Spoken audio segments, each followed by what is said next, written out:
Comenzamos con la cata que habéis preparado y que tengo además muchas ganas de verla ya. Aragón escondido, garnachas de viñadores. Seguro que has encontrado cosas muy difíciles de catar.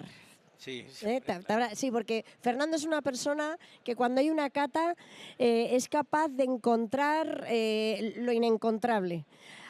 Y para ello tenemos también a Tonino Valiente, a José Francisco García de Zaragoza Turismo. Esta cata está patrocinada por Aragón Sabor de Verdad. Y Fernando, te dejo el escenario. Bueno, muchas gracias a todos por venir, que es un lujo dentro de todo el océano de Madrid Fusión y de The Wine Edition, pues poder un ratito hablar de mi tierra, ¿no? De nuestra tierra, porque veo aquí muchas caras conocidas y sobre todo es un orgullo en un año tan especial en el que, por ejemplo, pues Zaragoza es capital mundial de la garnacha y Aragón es la región invitada en Madrid Fusión, que como todos sabréis es el evento gastronómico más importante del mundo a día de hoy, ¿no? Así que, bueno, hemos preparado esta cata con mucha ilusión, con Amparo, y creo que va a ser bonito. La garnacha es una de esas variedades que es como un camaleón, tiene muchas caras y nunca se acaba de comprender porque es capaz de hacer vinos grandes y poderosos y es capaz de hacer vinos etéreos y imperceptibles. Es capaz de dar mucha fruta, es capaz de dar poca fruta y además en territorios tan diversos. Gracias. Una cosita, luego vais poniendo ahí las botellitas, ¿verdad? Gracias. Gracias. Bueno, es capaz de darnos fruta, es capaz de quitárnosla, es capaz de adaptarse muy bien al sitio de donde procede, porque hay una cosa que para mí es única de la garnacha y es que es lo que los ingleses llamarían un terroir translator, ¿vale? Este anglicismo quiere decir que la garnacha es un vehículo para expresar nuestro territorio. Y esto no es fácil. Hay variedades en España, por hablar de España, que son mucho menos plásticas, son más elásticas. Elásticas al final son variedades que independientemente de los terroirs siempre tienden hacia un punto común. Y la garnacha es divergente, es caótica y es preciosa. Y es capaz de mostrar cada pequeño detalle del territorio. Y antes de empezar a enseñaros la presentación, sí me gustaría que entendiésemos una cosa que para mí es la grandeza del vino en este momento del mundo donde parece que el alcohol es el demonio y el vino está en tierra de nadie. Y es que en relación con otras bebidas alcohólicas el vino no se puede deslocalizar. El vino es una bebida que se elabora con una fermentación a partir de uvas frescas que proceden de un sitio. Y pensad la potencia de gestión de territorio en un mundo en el que el pueblo se abandona. Pensad que nadie puede tener tu trozo de tierra si no tiene tu trozo de tierra. ¿Vale? No importa cuánto dinero tengas en el mundo, que si yo no quiero compartir contigo ese trocito, nadie lo va a tener. Y ese trocito va a dar unas uvas, en este caso de garnacha, que son únicas y diferentes a todas las demás. Y si lo embotellamos y lo mandamos a cualquier parte del mundo, estamos mandando un trocito de nuestra tierra a ese lugar y estamos consiguiendo que gente de sitios que no nos imaginamos se interesen por nuestra tierra. Así que imaginaros si es importante el vino y se va mucho más allá de que sea una bebida con alcohol, ¿vale? Dicho esto, esta es la última diapositiva, que no sé por qué está la primera. ¿Me podéis poner? Que le he dado yo, ¿o qué? Perdón. Bueno, voy para allá. Dicho esto, hoy tenemos un foco y es el foco de los pequeños productores. los pequeños productores o viñadores, es decir, gente que tiene sus parcelas y hace su propio vino, es una tipología de negocio vitícola como cualquier otra. Es decir, hay grandes bodegas, hay cooperativas, hay muchos tipos de negocios de vino maravillosos, pero hoy tenemos un foco que es el pequeño productor. ¿Por qué? Porque me apetecía explicar a la gente la belleza de algunos proyectos que a veces no llegan tan lejos por un simple hecho de tamaño, ¿no? Y esto me parecía bonito de enseñar hoy. Para eso, una foto inicial muy sencilla. Es una foto, creo que es una foto aragonesa, creo que de la provincia de Huesca, pero me venía muy bien para explicar que al final el vino nos acompaña en nuestra región en Aragón desde siempre, ¿vale? Pero ya no solo eso, sino que es que el vino lo hacen las personas. ¿Cómo? Cultivando la viña, eligiendo el sitio donde quieren cultivar, cultivándola, vendimiando, elaborando y luego embotellando, ¿no? Embotellando ese paisaje. Al final el ser humano, junto con la variedad, es el vehículo que interpreta un territorio, ¿vale? Y creemos que lo que estamos haciendo ahora es muy actual, pero muchas veces lo único que estamos haciendo es reinterpretar tradiciones que al final en un momento determinado fueron innovaciones, que esto es una cosa que se nos olvida, que al final lo que estamos haciendo muchas veces mirando atrás no es retroceder, sino es entender qué funcionaba antes y con el conocimiento que hoy tenemos intentar hacer algo mejor y sobre todo dar más opciones para que el mundo del vino entienda las garnachas de Aragón como algo diverso y único, versátil, como íbamos a ver con diferentes platos que ha hecho Tatau, Tonino y su equipo, que es una chulada. Y vamos a hacer el camino inverso. Vamos a hacer platos y vinos de más peso a menos peso, ¿vale? Normalmente haríamos siempre en una cata de blanco, rosado y tinto, empezaríamos por el blanco, acabaríamos por el tinto. Hoy solo tenemos tintos, pero vamos a empezar con el vino más poderoso, más frutal, y nos iremos desnudando hasta el vino más vegetal y más floral, ¿vale? Espero que os guste todo esto. Simplemente por mostraros un poco nuestra comunidad, hoy nos vamos a centrar en los vinos de la provincia de Zaragoza, y la provincia de Zaragoza tiene 3 zonas principales muy reconocidas, que son Borja, Calatayud y Cariñena, ¿vale? Son las 3 denominaciones de origen de la provincia de Zaragoza que, acompañadas con los vinos de la tierra, son zonas zonas de calidad con una indicación, ¿vale? Zonas que garantizan origen, que garantizan calidad y que ayudan a que las bodegas tengan un nexo en el que realmente puedan comunicar puntos comunes que hagan que seamos relevantes en el mercado, ¿vale? Pero me gustaría hablar de territorio, y aquí os pongo dos fotos, bueno, dos mapitas. A mí me flipan los mapas, ¿vale? El mapa de la izquierda es un mapa de suelos, el mapa de la derecha es un mapa más físico de estos que nos ponían en EGB, ¿vale? En el mapa de la izquierda podemos ver sobre todo algo que tiene nuestra comunidad y que es único, y es que estamos en una parte que teóricamente tendría que ser sedimentaria. Cuando hablo de sedimentario son materiales, por ejemplo, materiales calcáreos, materiales que durante los años, suelos, hablo de suelos, se han ido posando, ¿vale? Y esto sería lo que nuestra región tiene ADN de tener, pero debido al plegamiento alpino, materiales de debajo de estos materiales sedimentarios mucho más antiguos, del precámbrico y del ordovícico, surgen de abajo y crean unas montañas que se llaman el sistema ibérico zaragozano, ¿vale? La versión zaragozana del sistema ibérico. Y aquí es donde surge una parte de la magia que tenemos en Aragón, que son los suelos metamórficos, que son las pizarras y las cuarcitas, que nos ayudan a complementar esas garnachas maravillosas en suelos sedimentarios con calcáreo. Al final, cuando personalizamos los suelos para mí calcáreos tienen siempre una textura un poco salina, y cuando sin embargo nos movemos a suelos metamórficos de pizarras y cuarcitas, tenemos una sensación un poquito más mineral y ferrosa, que es muy interesante y que da lugar a vinos muy diferentes. Claro, al final, cuando tenemos montañas, porque en Aragón lo que tenemos es muchos viñedos de monte, y de hecho antes había más viñedos en el monte y menos en Las Vegas, y hoy hay un poco un mix de todo, ¿vale? Pero cuando tenemos montes, tenemos orientaciones, tenemos inclinaciones, tenemos altitud, y pensad que cada cada 100 metros de altitud, menos 0,7 grados Celsius de temperatura.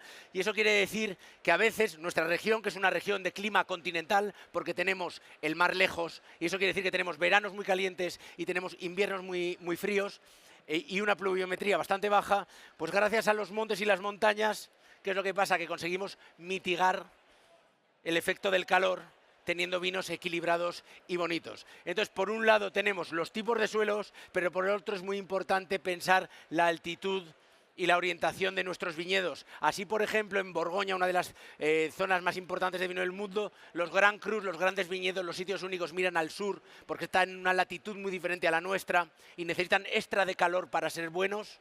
Nosotros así podemos modelar, ¿no? Y tenemos estas montañas que nos permiten, por ejemplo, que algunos viñedos que miren al norte sean esos grandes viñedos.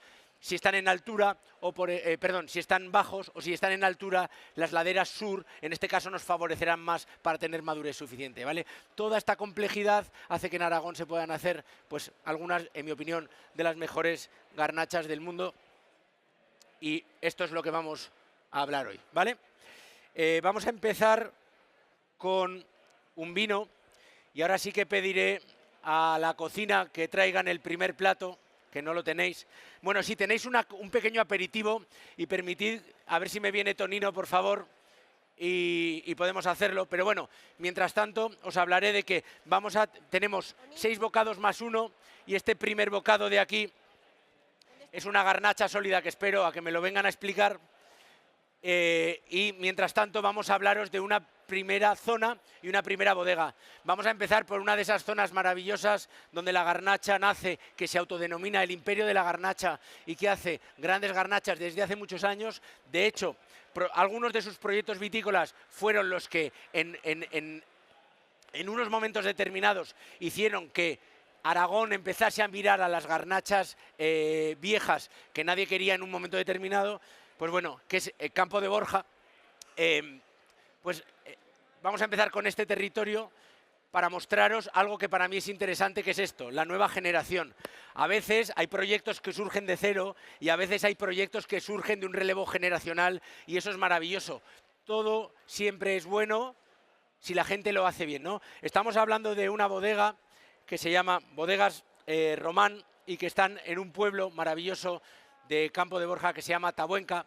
Campo de Borja tiene diversidades muy diferentes. Yo he tenido la oportunidad de conocerlo bien y es maravilloso cómo poco tiene que ver, por ejemplo, algunos viñedos en las zonas más bajas con otras más altas, la diversidad de suelos que descubrieron cuando hicieron todo el proyecto de los terroirs. Entonces es una zona maravillosa. Tabuenca es uno de los pueblos más altos y donde tenemos una cantidad de pizarra bastante significativa. Y bueno, este chico que es Román es la herencia de sus antepasados, pues yo creo que le está dando una mirada bonita a una bodega que procede, pues eso, de elaborar garnachas sin pretensiones a luego elaborar vinos de garnachas con más cuerpo, a lo que yo creo que ahora está encontrando, que es un camino de garnachas frutales, con peso, pero frescas y fluidas. Tonino, vente conmigo un momento. Vamos a hacer ahí un intermedio, un aplauso para Tonino. Y me gustaría que aprovechemos, lo primero, darte las gracias por este lío. Me gustaría que aprovechásemos para que expliques este bocado y si lo tenemos que comer antes de algún vino y luego que nos expliques ya lo que sería el maridaje con el primer vino, ¿vale? Buenas tardes, yo soy Tonino, muchas gracias. Hola, eso. Ya está. Bueno, el primer bocado que os habéis encontrado es un merengue seco de garnacha y remolacha, que nosotros lo damos lo primero que en el tatau. Cuando Fernando nos dijo que todos los vinos eran garnacha, dijimos, bueno, pues a modo de presentación, así os lo encontráis lo primero, ¿vale? Todo lo demás que va a salir, nosotros hemos pensado en hacer una armonía emocional y dejar lo técnico para aquí Fernando, que es el que más sabe. Entonces nosotros, pues eso, que disfrutéis los vinos y que comáis rico, ¿vale? Gracias. Entonces, el primer... bueno, sí, esto es una terrina de ternera de Vallebroto, entonces cogemos unos cuantos cortes, hay una carne de la culata, hay molleja, hay lengua, hay foie, hay papada también un poco para que tenga un puntico así de grasica y todo esto está macerado con un armañac cojonudo, ¿vale? Lleva un poco de mostaza en grano que hacemos nosotros, compramos las semillas, las encurtimos y pues un poquito de aceite y un poquito de sal, el aceite del Bajo Aragón, ¿eh? De los alimentos de Aragón. Venga, ahora vuelvo. Gracias. Nada. Gracias. Esto no me lo llevo, ¿no? El primer pase, y lo que os explicaba antes, es que buscábamos ahora la máxima fruta, buscábamos juventud, buscábamos acidez y buscábamos peso para un plato como este, que realmente tiene grasa, tiene complejidad, tiene muchos matices, y lo que yo creo que necesita en este caso es frescura, limpieza y nitidez. Recuerdo con el elaborador hablando de qué vino traer, él mostraba muchas caras de vinos de garnacha que ha hecho durante muchos años y que han evolucionado muy bien, pero en este caso yo le decía, ¿y no tienes algo más joven? Atrévete, tráenos algo más joven, algo que vaya a salir. Y trajo este maravilloso vino que se llama Ilusión, como la ilusión que hoy tenemos por mostrarnos lo que hacemos en nuestra casa, añada 23, y mirad en nariz qué bonitas esas notas que entrelazan un poco la parte de violeta, la parte de moras, la parte de regaliz, ¿vale? Cómo la madera, si existe, está en un tercer plano, ¿vale? Y sobre todo, cómo la boca tiene un paso de fruta brutal, pero cuando desaparece empiezan a aparecer esas especias entre dulces, los clavos, una parte terrosa, un poco de trufa, ¿vale? Todo eso yo creo que tenía que funcionar maravilloso con este primer pase, que espero que os guste. Al final es lo que queríamos, empezar por lo más rico y acabar... Rico quiero decir...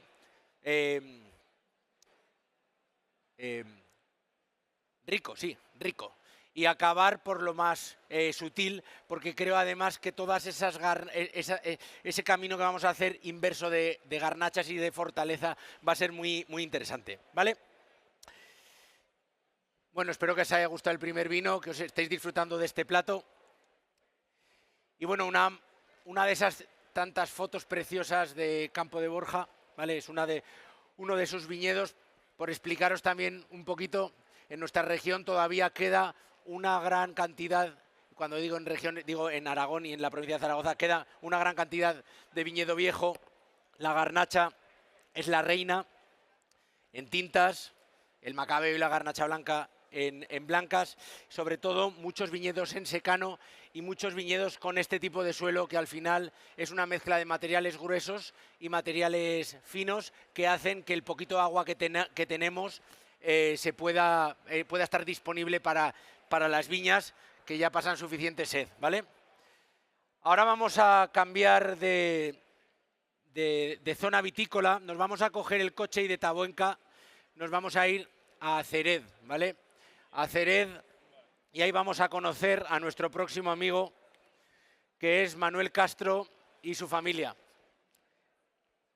Calatayud es una de esas regiones que casi todo el mundo cuando le hablo que soy de Aragón me dice, sí, cuando vas de Zaragoza a Madrid, claro, tienen la suerte de que pasa una carretera por el medio, ¿no? Una autovía. Entonces, esas montañas que de repente desde Zaragoza empiezan a subir en dirección Madrid, ¿no?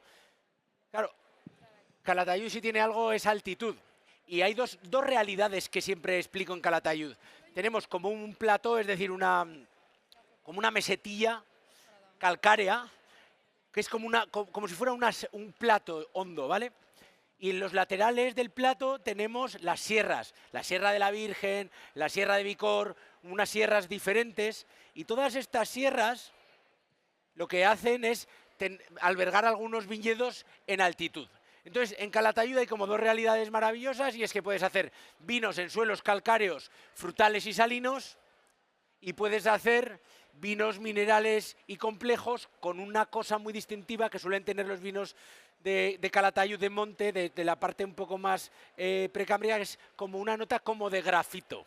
Claro, hablar de grafito es complejo, un aroma complejo. Yo os voy a decir que a mí me huele un poco como que esto nos recordará a todos, que habréis todos sacado punta a un lápiz, ¿vale? Esa nota como mineral de la mina de lápiz, ¿vale? Eso es lo que suelen tener estos viñedos. Esta es una maravillosa foto con su familia. A mí me gusta mucho porque Manuel trabaja desde hace mucho tiempo en una cooperativa, pero lo bonito que tiene el vino es que todo se entrelaza y es maravilloso porque luego tiene él su viñedo con el que elabora pues el vino un poco familiar y tiene su pequeño proyecto que cuando tiene tiempo libre pues le da cuidados. Y este es un vino que ha sufrido una metamorfosis en los últimos años. Es este de aquí, ¿vale? Yo no lo había visto todavía ni en botella Borgoña ni lo había visto con esta etiqueta. Pero es que me ha puesto la añada en lapicero, ¿vale? Que me encanta esto. Y esto quiere decir que es el vino que está por venir y que es esa cara de refinar los vinos. Hablando con él, me trajo una botella él a casa y me pareció maravilloso en cuanto lo olí, ¿vale? Mirad qué viñedo. Este es el viñedo Finca El Peñiscal. Y al final, yo siempre digo que cuando tienes un viñedo al lado de otros cultivos es cuando suele surgir la magia por complejidad, ¿no? Al final tenemos un pinar, luego tenemos unos almendros ahí, ¿vale? Pero sobre todo tenemos un pinar y yo siempre pienso que los pinares al final lo que hacen es refrescar y lo que hacen también es dar más complejidad aromática. Mirad, hay un estudio que se hizo en Australia que eran unos eucaliptos y un viñedo de Shiraz. Ya sabéis que los vinos de Australia, de Barossa Valley, huelen a Shiraz, huelen a eucalipto. Y se hizo una prueba con el trozo del viñedo más alejado y el más cercano. Y se demostró que cuanto más cercano estaba el trocito de viñedo al bosque de eucaliptos, más eucaliptol tenía el vino y más olía a eucalipto. ¿Esto qué nos quiere decir al final? Lo que nos quiere decir es que lo que tengamos alrededor de nuestro viñedo importa y mucho. Y si no, que se lo digan a los bordeleses que están plantando plantas aromáticas en los ribazos de sus viñedos, cuando nosotros tenemos nuestros tomillos, nuestros romeros, nuestras lavandas, y eso es único y es algo que tenemos que estudiar una vez que ya conocemos nuestros suelos, que es qué vegetación tenemos, cuándo nace y porque encima es estacional y maravillosa, ¿vale? El vino para mí, si lo olemos, vamos a tener menos cantidad de fruta en nariz. Vamos a tener un poquito de esa mina de lápiz que os había dicho. Y si tenemos, y vamos a tener una parte como un poquito cárnica porque tiene un poquito de hierro el suelo, ¿vale? El hierro nos da siempre una sensación entre ferrosa, cárnica, bonita.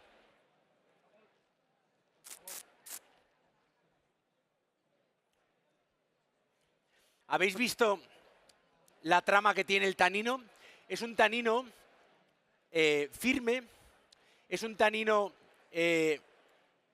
enérgico, pero es un tanino que lo que ayuda es a que tengamos en la boca no una sensación de calor, sino una sensación de frescura.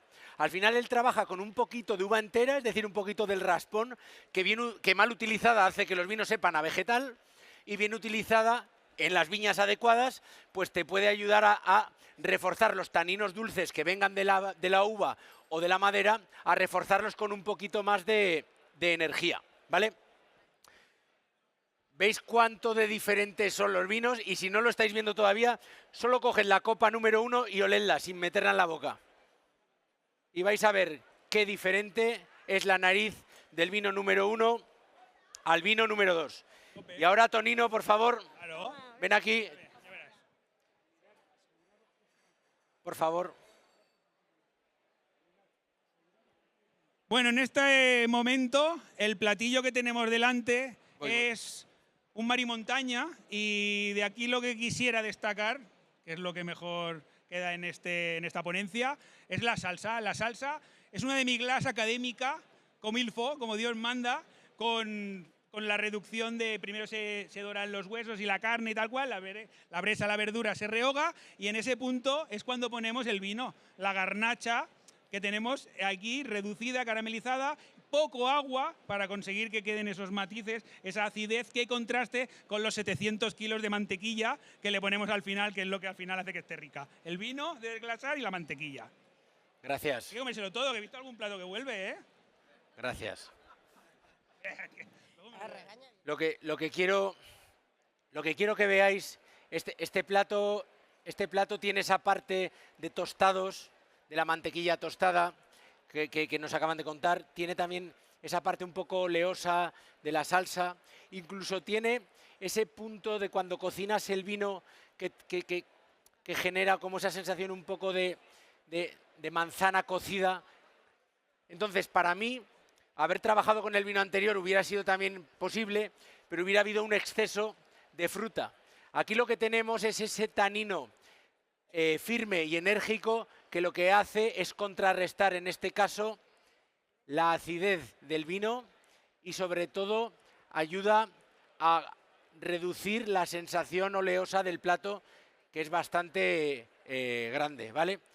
Creo que en este caso lo que estamos haciendo es demostrar cómo una garnacha bien entendida de Calatayud, con cuerpo, pero a la vez con energía y finura, puede funcionar muy bien con platos tan complejos como este, que yo no lo puedo probar ahora, que luego los voy a probar todos, pero ya lo pensamos y que, bueno, espero que os guste. Para mí, al final, lo bonito del vino y de los maridajes también son los maridajes un poco por afinidad, es decir, lo que ha funcionado siempre en general es por algo, ¿no? Al final, la garnacha, por ejemplo, con la carne y con la grasa funciona muy bien, porque la garnacha, que al final es una variedad, es como una superviviente, ¿no? Es una variedad que mantiene muy bien la acidez en climas cálidos y por eso está también adaptada a nuestro territorio, pues al final es una aliada natural para tener esa armonía con platos que tienen bastante grasa, ¿vale? Así que, bueno, espero que mientras disfrutáis de este plato, os voy a empezar a hablar del siguiente proyecto. Y vamos a hablar, mirad, hoy vamos a hablar todo el rato de tipologías de pequeños productores diferentes. Ahora vamos a hablar de lo que llamamos terroir viajero, pero quiero darle el matiz al terroir viajero. Viajera es la persona, pero el terroir ya lo teníamos en Aragón desde el principio, ¿vale? Y esto es bonito porque nos ayuda a mirar con otra mirada. Y siempre a veces necesitamos que gente con experiencias diferentes venga a nuestra casa y interprete. ¿Mejor o peor? Ni siquiera es relevante si es mejor o peor. Simplemente diferente, que nos haga pensar. Porque cuando alguien te hace pensar, te hace preguntarte cosas. Y cuando te preguntas cosas, te empiezas a atrever. Y cuando te atreves, al final cambias cosas. Y cuando cambias cosas con reflexión, normalmente suelen ser a mejor, ¿vale? En mi opinión. Una foto un poco pixelada, lo siento. Bueno, este señor es Gil Pejenaute. Para muchos desconocido, para muchos otros conocido. Seguramente para los que lo conocen, lo conocerán más por su rol anterior. Él era el director técnico de Palacio Remondo, de la bodega familiar de Álvaro Palacios en Alfaro. Y bueno, al final se enamoró de un trocito de Campo de Borja y empezó su proyecto hace, no lo sé, 6 años, no sé, corregidme, 5 o 6 años aproximadamente. Curiosamente también en la zona de Tabuenca. Y bueno, me apetecía traerlo pues porque cuanto menos es valiente venir a Aragón cuando no han venido gente muy famosa todavía a Aragón. Es decir, al final los pioneros son los que merecen la pena. Cuando los primeros se atreven es cuando surge la magia, ¿no? Y él así lo ha hecho. Es verdad que siempre ha basado su proyecto desde el principio en viñedos muy particulares, en viñas viejas, en suelos pedregosos. Y os quiero explicar solo una cosa muy sencilla de los suelos. Mirad, Alfaro, ya que hablábamos de Alfaro, sería, parafraseando a Pedro Parra, Alfaro sería chocolate y Priorat, que no es Aragón, serían almendras. El chocolate es suelos finos, arenas y arcillas. Y las almendras son suelos pedregosos sin materiales finos. En Aragón lo que tenemos en algunos sitios es chocolate con almendras. Y el chocolate con almendras es muy interesante porque evitamos la compactación de los suelos y tenemos esa parte mineral y de suelos antiguos que algo aporta, aunque no sepamos muy bien explicarlo. Y por otro lado, tenemos los materiales finos que nos ayudan a retener agua y nos ayudan a que nuestros vinos, a expensas de estar en un clima continental cálido, puedan ser frescos, unidos a nuestra maravillosa variedad, que es la garnacha, ¿vale? Este vino se llama Pilar del Cerro, la añada es 2024. Tenemos un color un poquitito más abierto que el anterior. Espero que nos importe que hagamos de Campo de Borja a Calatayud, volvamos a Borja otra vez, nos volvamos a ir, ¿vale? Espero que lo entendáis. Al final es una cuestión de peso, de ideas y que no todo tiene que ser tan sencillo y tan previsible. Vamos a hacerlo un poco más difícil, ¿vale? Mirad, en nariz tiene una parte interesante. Otra vez volvemos a encontrar esa fruta que es como muy única de Campo de Borja. En este caso para mí serían cerezas, entre cerezas rojas y cerezas negras.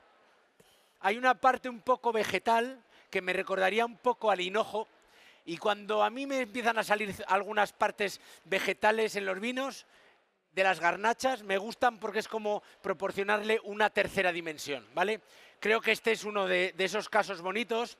Claro, al final es una persona que viene de una zona y de una bodega y de un aprendizaje con una persona que tiene muy clara, porque lo conozco muy bien, que tiene muy clara el sentido de la estética, el sentido del equilibrio y de la belleza.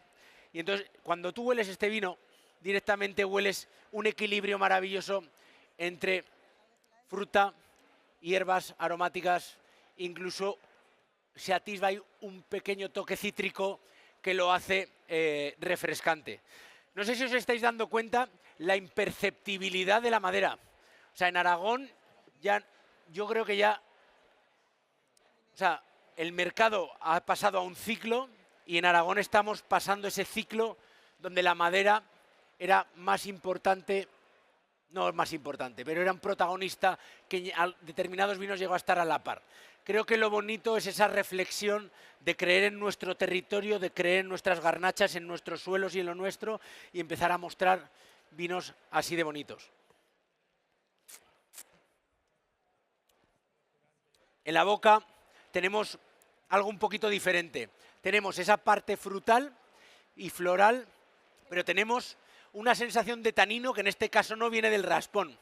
En este caso viene de una madera puesta de manera muy fina y elegante, que le aporta esa parte un poco como de pimienta negra, esa parte un poco especiada y que lo arma un poco, porque este es un vino de una frecuencia un poquito más baja, ¿vale? Un poquito más tímido, con un poquito menos de cuerpo, y ese contacto con la madera le da ese ligero toque ahumado que lo hace, en mi opinión, más interesante y versátil, y nos ayuda también a demostrar que el vino y la madera siempre han estado acompañados y que ni antes toda la madera del mundo era buena, ni ahora un poquito de madera es mala, ¿no? Al final se descubrió hace muchos años que el vino después de haber estado en madera mejoraba. Así que, bueno, me gustaría que Tonino, que no sé dónde está ahora mismo, vale, venga ahora y nos explique el siguiente plato que no... Ah, que el plato no está todavía, no hay problema. Bueno, pues lo que haremos, si os parece, el ritmo de los platos irá llegando, como no os vais a beber todos los vinos, aunque apetezcan, lo que voy a hacer, si os parece, es ir poco a poco explicándoos el resto de los vinos, ¿vale?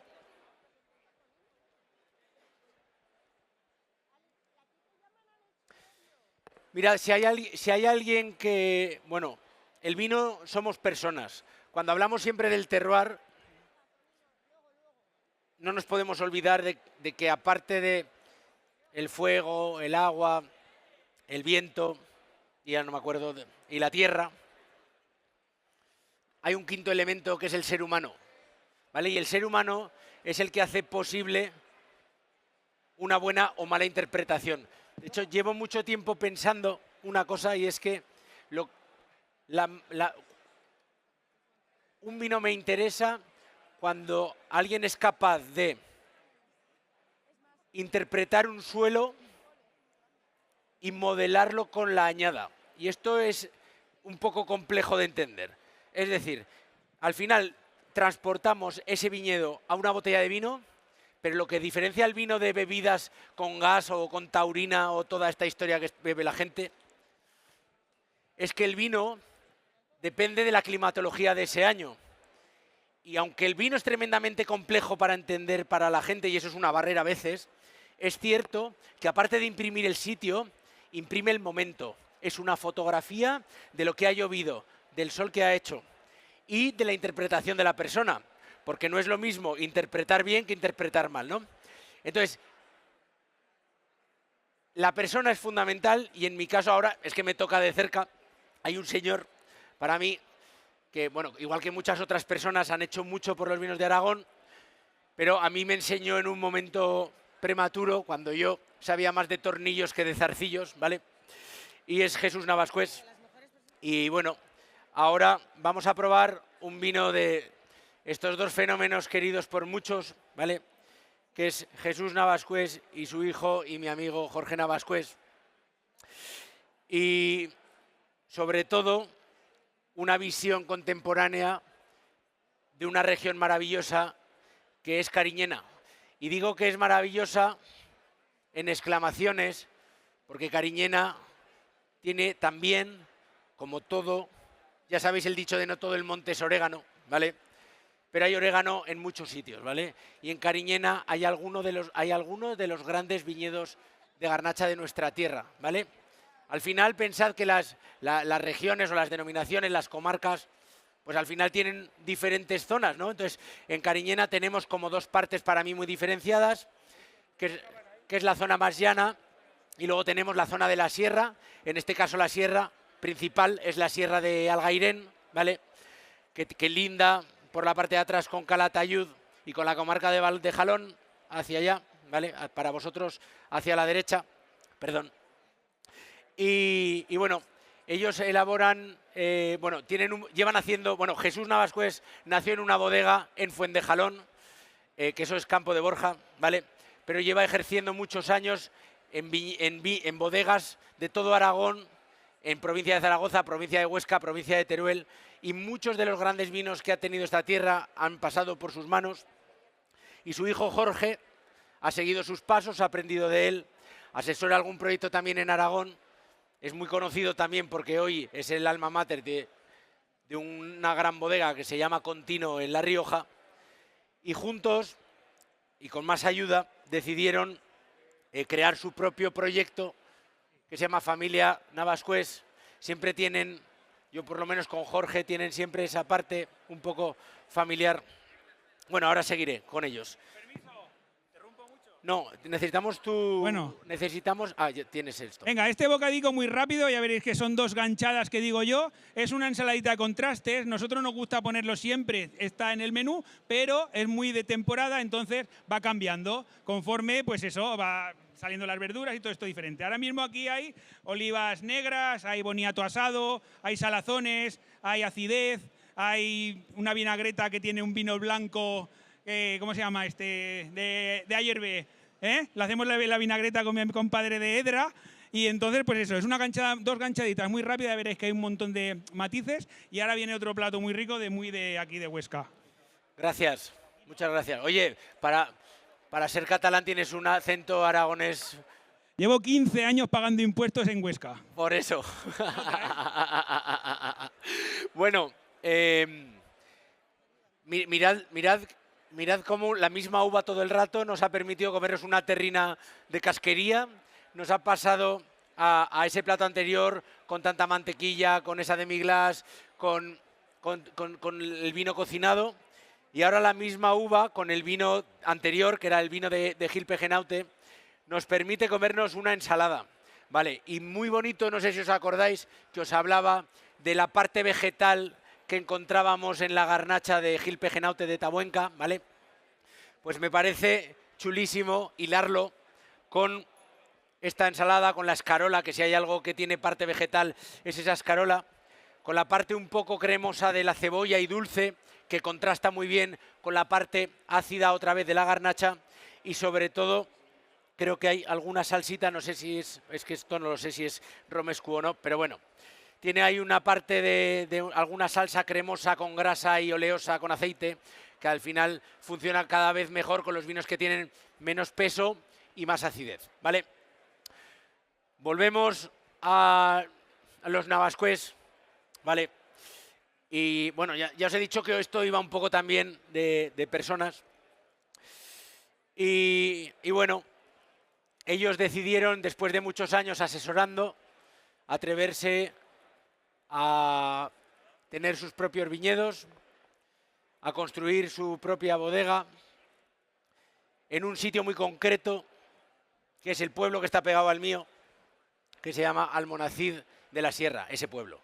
Un pueblo de la dehesa cariñena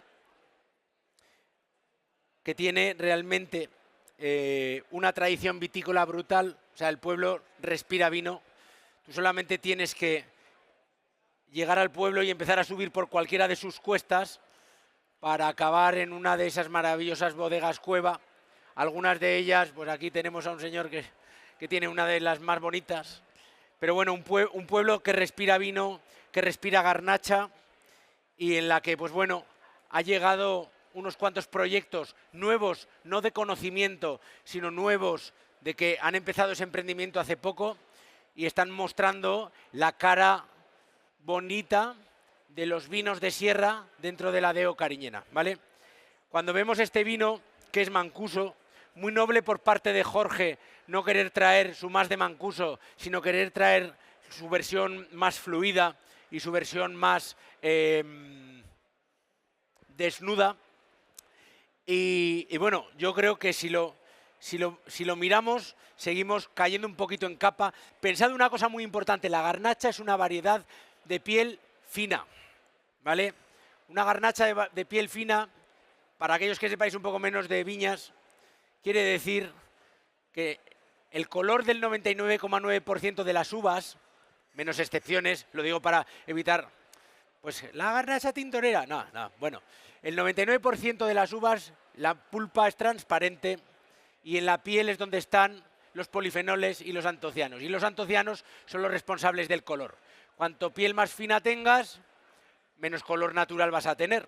Entonces, por eso digo que realmente una de las cosas bonitas que están pasando ahora mismo y que son una realidad de Aragón es que hemos perdido esa necesidad de hablar de la cantidad de color que tienen nuestros vinos, porque para mí solo es importante el color para saber si el vino es bonito o no es bonito, y porque me ayuda a situarme un poquito en la edad del vino. Ya sabéis que cuando los vinos son jóvenes tienden al componente rojizo que sea más el azulado, y cuando van ganando tiempo van perdiendo ese azulado y van yendo hacia los tejas y los naranjas, ¿vale? Entonces eso para mí es lo importante. Entonces este vino Mancuso para mí muestra esa cara de una garnacha extraída con delicadeza, y en nariz tenemos una parte frutal, una parte especiada y una parte floral, ¿vale? En este caso la parte frutal sería una fresa con madurez, ¿eh? Porque además Jorge lo tiene claro. O sea, Jorge quiere frescura y tensión, pero quiere madurez. Y es una realidad. Y a mí me encanta porque tienes esa parte de fresa madura, pero luego tienes esa parte un poquito como de pétalo de rosa y una parte de pimienta blanca y alguna hierba ligera, ¿vale? Para mí bonito. Esa hierba, esa parte herbal otra vez lo levanta mucho en nariz y lo hace interesante.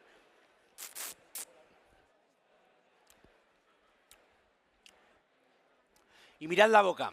La boca tiene una entrada de fruta jugosa, que es la realidad y que al final hace nombre un poco a su visión, pero luego tenemos esa parte ácida de la garnacha que nos equilibra esa fruta generosa, y luego tenemos un puntito de tanino firme con un ligero amargor al final de boca que te estira la boca. Porque es muy importante para también pensar en el efecto del vino en la boca. Porque realmente cuando estiramos el vino hace que sea mucho más largo, y si realmente tenemos fruta, la manera de que el vino no sea una bombita de fruta sencilla es estirarlo, y con ese puntito de amargor Jorge de manera muy inteligente lo consigue. ¿Veis? Aquí es un vino donde la madera no existe y donde tenemos básicamente esa parte floral y esa parte frutal. No sé si todavía el plato no habrá llegado todavía.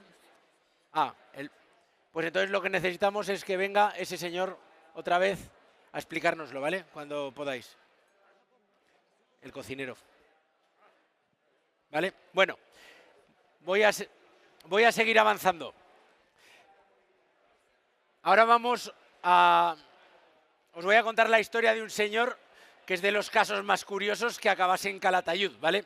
Estamos hablando de Norrell Robertson y Sharon, su mujer.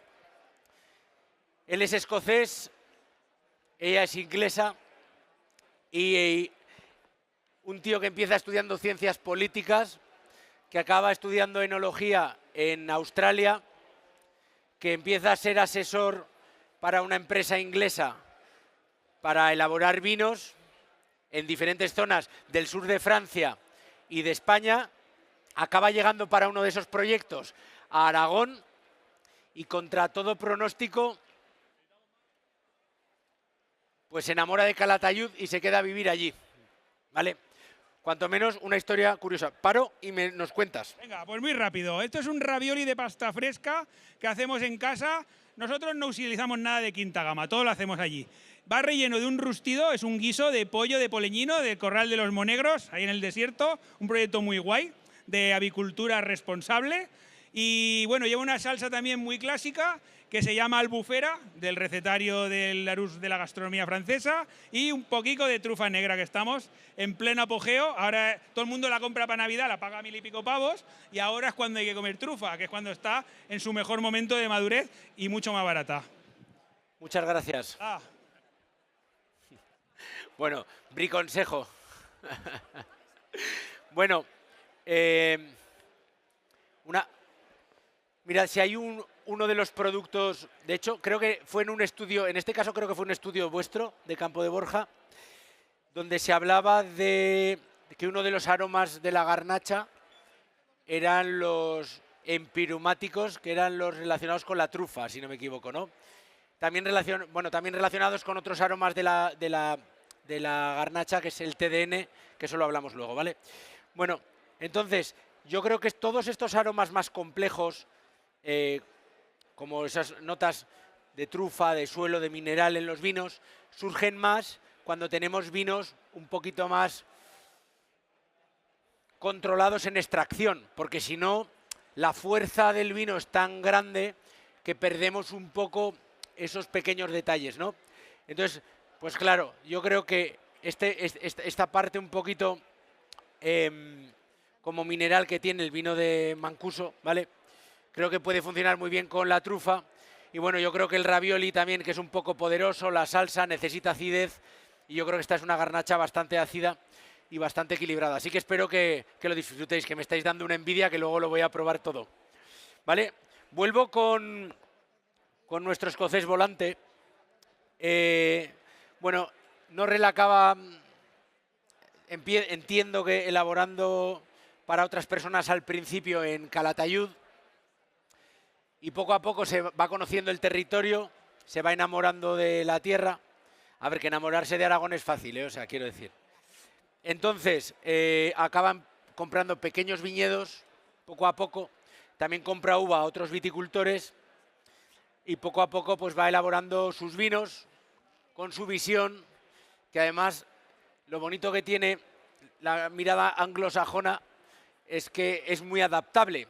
Y de hecho, si algunos seguís el trabajo del escocés volante de los últimos 10 años, pues ha habido unos cambios brutales en estilística de vino, y creo que, bueno, estamos ante una de las caras más precisas ahora mismo de vinos, y no podía no ponerlo. Bueno, este es Norrell y su mujer Sharon.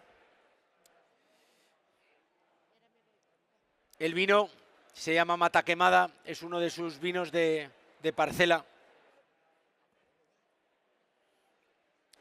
Es una de las Calatayudes diferentes, o sea, es una Calatayud muy diferente a lo de Manuel Castro. Bueno, de hecho están como en zonas opuestas. Creo que poco tiene que ver, también lo vimos cuando hicimos lo de los terroirs de las Calicatas, poco tiene que ver la zona de Torrijos de la Cañada, que está en un extremo también, con Aceret, ¿no?, que era de donde veníamos con Manuel Castro. Lo único que tienen en común los dos sitios es que hay viñedos viejos desde hace mucho tiempo y que hay montaña laderas y suelos antiguos, ¿vale? Para mí me parece una aproximación bonita y os voy a hablar de que aquí hay un componente que tenemos en este vino muy diferencial en relación con los demás y son los cítricos. Si oléis este vino vais a oler la manzanilla iba a decir, perdón, la mandarina, la piel de mandarina, la naranja sanguina, ya sabéis, esa naranja más oscura, más profunda. Pero vamos a tener una cosa en común con el vino de Manuel. El grafito.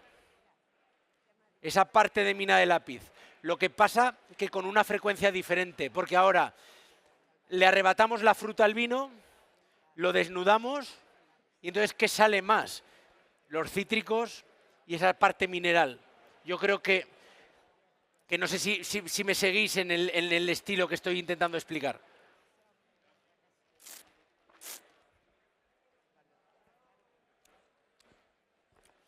En boca estamos ante un paradigma diferente, acidez mucho más elevada, alcohol más controlado, tanino firme, pero jugoso, porque otra vez, y en este caso eso es lo bonito que tiene nuestra variedad, bueno, aquí hay garnacha, hay alguna otra variedad porque son viñedos de estos viejos que tienen coplantadas otras cosas, pero es verdad que tenemos esa parte de fruta ácida, pero también tenemos una parte de fruta generosa, que es una cosa que él sabe hacer muy bien, ¿no? Que es mantener tensión y frescura, pero con fruta contenida, pero con fruta.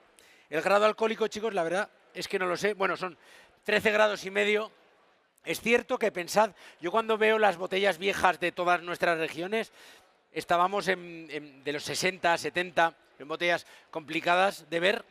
Estamos hablando de grados alcohólicos de 11 y pico, 12 y pico. Estoy seguro de que son 3 factores. Uno, cambio climático, que no vamos a entrar ahí. Otro de los factores era el estilo que se buscaba y el otro, los kilos que querían sacar por viña, que es muy importante. Pensad que las viñas, cuanto más viejas son, menos kilos por hectárea. Cuantos menos kilos por hectárea, es más fácil que coja más azúcar de concentración cada valla, ¿no? Entonces creo que es una cuestión de estos 3 elementos, ¿no?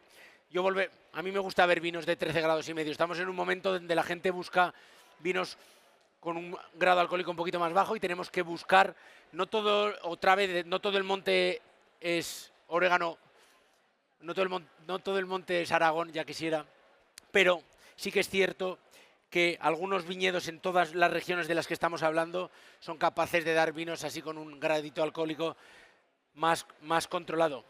Ahora, bueno, cuando venga Tonino nos volverá a hablar del siguiente pase, lo siento desde hoy, bueno, pobre mujer. Bueno, y mientras tanto, bueno, mirad qué viñedo, por cierto, que se me había olvidado enseñaros esto. Es que pensad que es que en Aragón no explicamos las cosas a veces suficientemente bien. ¿Pensáis que este no es uno de esos grandes viñedos de garnacha del mundo? Yo pienso siempre, o lo que me hizo a mí cambiar el chip fue cuando tuve esa época donde podía estudiar más, pero estaba estudiando en Master of Wine, tuve la suerte de viajar por el mundo viendo las grandes bodegas y los grandes viñedos del mundo, y yo no paraba más que de pensar que en Aragón, por lo menos estéticamente, había viñedos preciosos que no tenían nada que envidiar a esos grandes viñedos que hacían vinos espectaculares, demandados, casi de colección, ¿no? Y yo creo que este o muchos otros de los viñedos que hemos visto, jolín, son dignos de admirar. Y yo siempre pienso que cuando hay un viñedo viejo en un sitio difícil de trabajar, ningún agricultor es tonto, que esta es la base de todo. Y si ha mantenido ese viñedo, es porque ese viñedo es especial. ¿No viene todavía? Pues no hay problema. Vamos a seguir. Y bueno, si me permitís, quería acabar, pues yo soy un poco juez y parte, y es mi ADN y soy así. Entonces, bueno, me gustaría acabar con un vino de los que hacemos nosotros. No es el último porque sea ni mejor ni peor, es el último porque me gusta contar una historia, pero bueno, vamos a acabar pues con este vino. Y me gustaría hablar de este tema, que es muy importante. Una cosa es colonizar, que no es lo que queremos y suena fatal, y otra cosa es redescubrir o aprender. Y esto es lo que nos ha pasado en este caso a nosotros en los últimos 15 años, y creo que lo bonito del vino es que siempre se puede aprender. Y cuando digo redescubrir lo olvidado, quiere decir que las cosas ya estaban allí, nosotros solo somos un testigo. Nosotros y muchos de estos proyectos que están hoy aquí y muchos que hay en Aragón que hoy no están, ¿vale?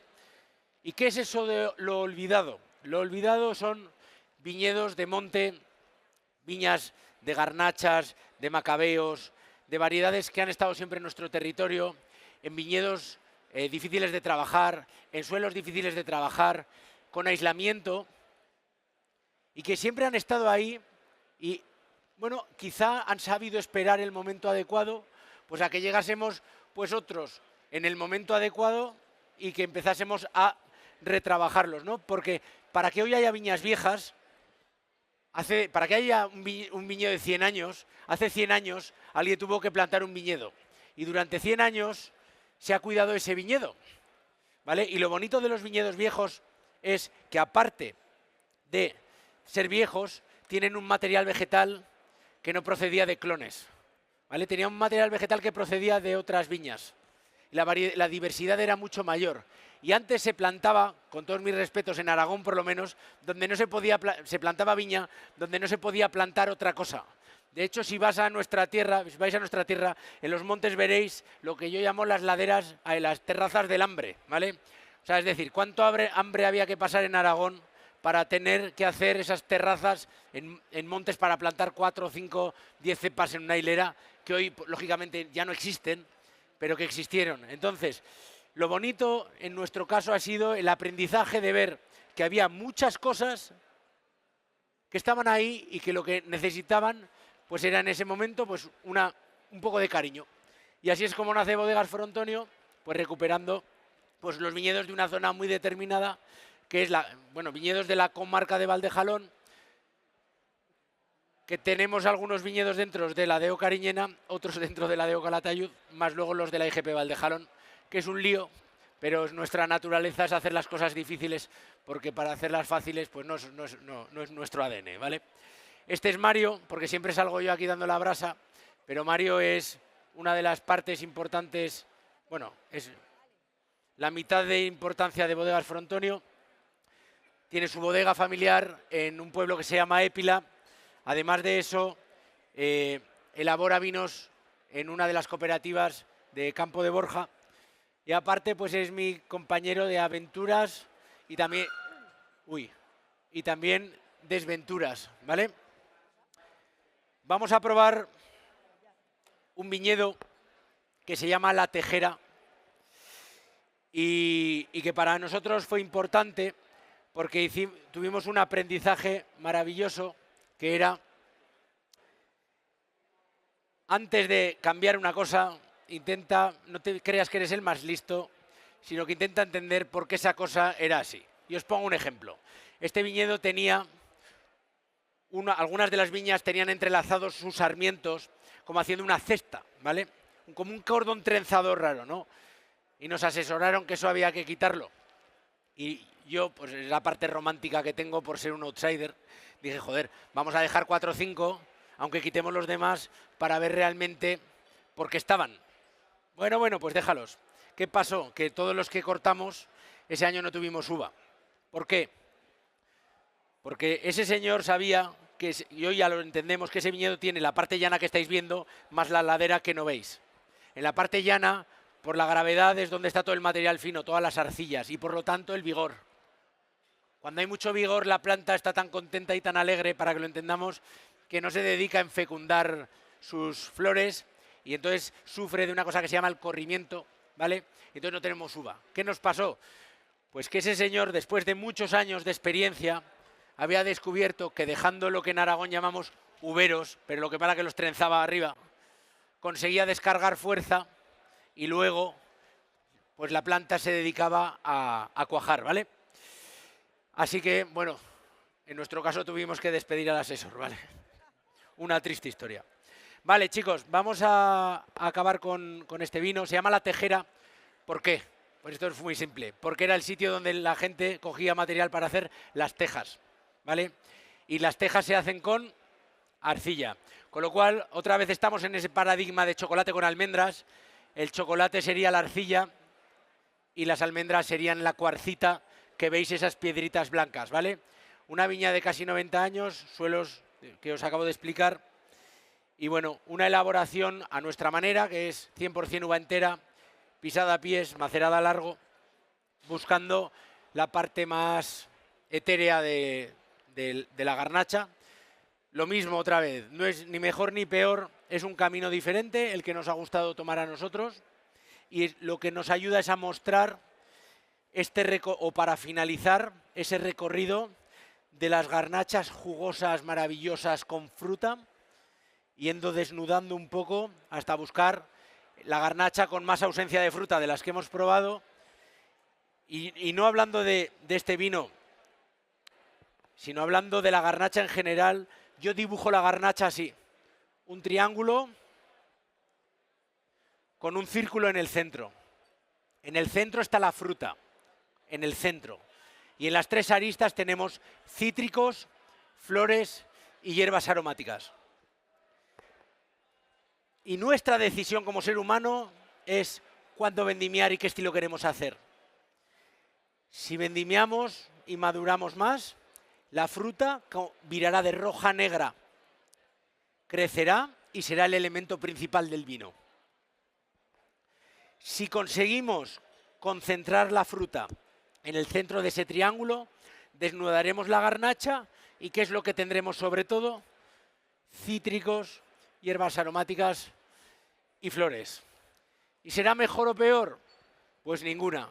Lo único que hoy pretende esta cata es mostraros la diversidad de lo que es para nosotros la cuna de la garnacha en el mundo. Así que vamos a esperar un poquito más, pues no hay problema. Así que, bueno, mientras esto, ¿tenéis alguna pregunta o si no, sigo contándoos cosas? Vale, pues sigo contándoos cosas, no hay problema. Mira, pues vamos a, mientras viene este hombre, que por cierto, pero tenéis ya uno de los platos, ¿no? Vale, mira, ya viene. Eres el hombre más deseado. Que eres el hombre más deseado. Sí. Ya, bueno, perdón. A ver, vamos por partes. La tartaleta. Primero de todo quisiera que entendieran que no estamos en casa, entonces si todas las temperaturas y cocciones no son de 10, hemos hecho lo que podemos, ¿vale? Después de esto, el primer bocadito ha sido la trucha del grado con sus huevas que hacemos en salazón, cocinado a 65 grados. Antonio! Y después, algunos ya lo tienen, otros no. Es el que yo quiero llamar, es el buque insignia de mi casa. Es mi plato preferido. Es un marimontaña de gamba y ternasco de Aragón. Es algo súper guay.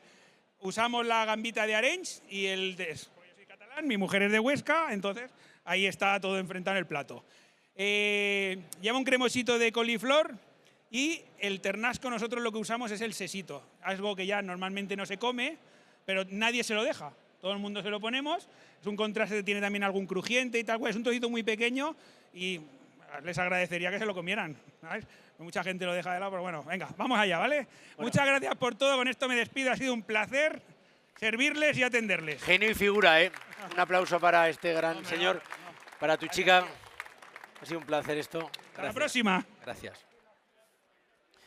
Bueno, mientras acaban de llegar los platos, explicar un poco que el plato anterior, el de la tartaleta, tiene esa parte crujiente y luego tanto de la tartaleta como de las bolitas y tal, es muy delicado, pero a la vez tiene esa parte rica en aceites, ¿no? Y creíamos que con el vino con más acidez un poco de la cata iba a funcionar bien. Y luego pues el último plato, que es el atrevimiento, como han dicho, el gran buque insignia, pues para hacer pruebas, pues las íbamos a hacer en casa con uno de nuestros vinos, ¿vale? Al final lo que habíamos pensado es que la parte cremosa del seso funcionaría muy bien con esa parte como austera y enérgica, como ese pequeño calambrito que sentís con la tejera de nuestro vino, por ese equilibrio entre acidez y amargor y sobre todo con esa parte un poco vegetal, ¿vale?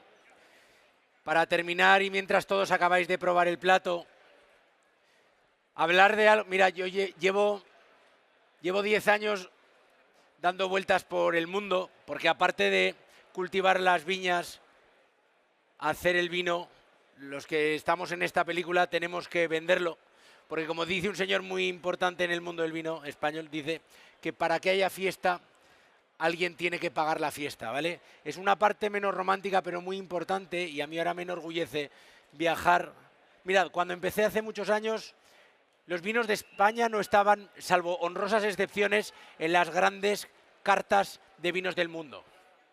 El siguiente paso fue que se empezaron a ver en los grandes restaurantes del mundo vinos españoles de zonas que era imposible ver, entre los que Aragón, salvo excepciones, no estaba. Se empezaron a ver los primeros vinos de Gredos, se empezaban a ver en los grandes restaurantes del mundo vinos de Tenerife, se empezaban a ver vinos del Bierzo. Y en estos últimos años es bonito ver cómo los vinos de Aragón empiezan a estar en los sitios que merecen y poco a poco vamos haciendo esa revolución un poco silenciosa, como es el aragonés, ¿no? Que es un poco callado, vergonzoso, pero, como digo yo, con rasmia. Así que espero que hayáis disfrutado de esta cata, que hayáis entendido la complejidad que supone orquestar cocina y vino, que hayáis entendido que no hay nada ni mejor ni peor, sino diferente, y que en la diversidad es donde está la belleza. Muchísimas gracias a todos y a los que lo habéis hecho posible. Gracias. Fernando, tengo un micro aquí. Como tengo un micro, lo voy a usar un segundo con el permiso de Amparo.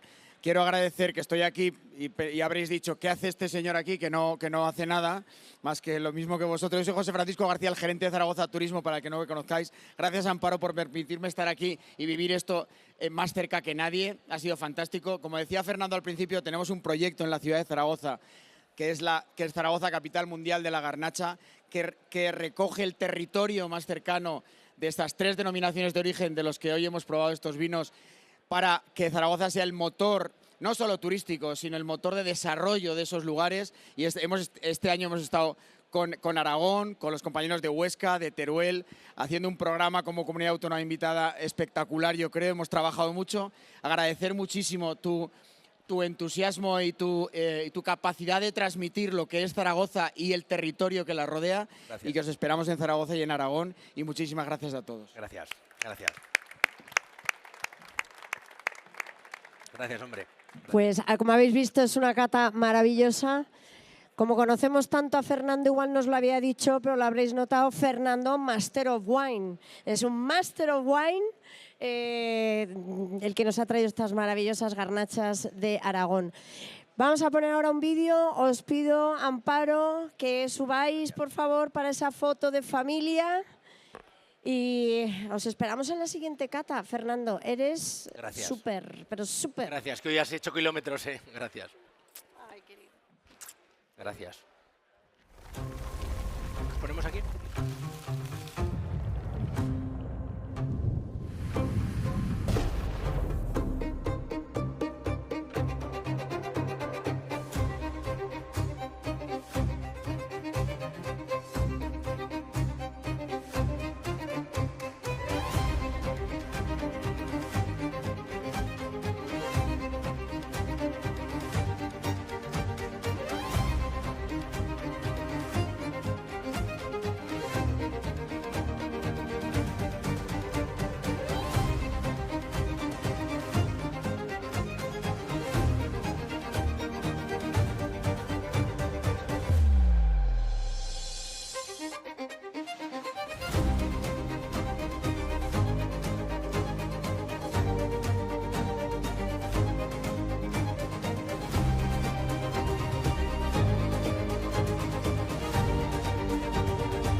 hemos encontrado un nuevo sabor.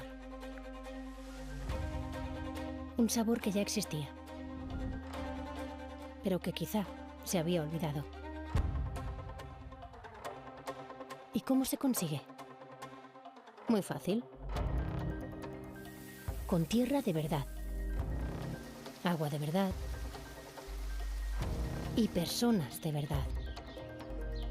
Con dedicación, esfuerzo, historia, tradición y sobre todo, mucha ilusión. Aragón es de verdad. Y sus alimentos saben de verdad.